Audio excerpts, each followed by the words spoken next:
પ્રભુ ઈસુ ખ્રિસ્તના નામમાં પ્રેમી સલામ. હું પાસ્ટર ઉમેશ ફ્રોમ નવસારી, ગુજરાત. એસા નબીનું પુસ્તક અને 6ઠો અધ્યાય અને પહેલી કલમ. ઉજિયા રાજા મરણ પામ્યો તે જ વર્ષે મેં પ્રભુને જોયો.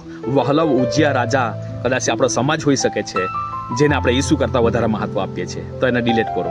ઉજિયા રાજા આપણા સગા હોઈ શકે છે જેને ઈસુ કરતાં આપણે વધારે મહત્વ આપીએ છીએ, તો એને ડિલીટ કરો. ઉજિયા રાજા એ આપણો સેવક હોઈ શકે છે જે ઈસુ કરતાં આપણે તેને વધારે મહત્વ આપીએ છીએ, તો એને ડિલીટ કરો. ઉજિયા રાજા કદાચ આપણો મિત્ર હોઈ શકે છે જેને ઈસુ કરતાં આપણે વધારે મહત્વ આપીએ છીએ, એને ડિલીટ કરો. વહલાઓ જે દિવસે ઉજિયા રાજા મરણ પામ્યો તે જ વર્ષે મેં પ્રભુને જોયો.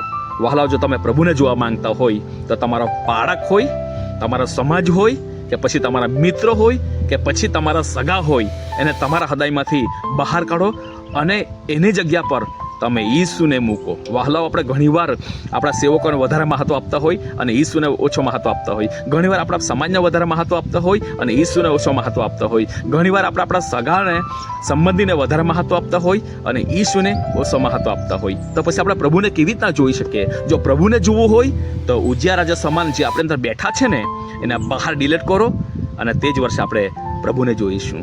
God bless.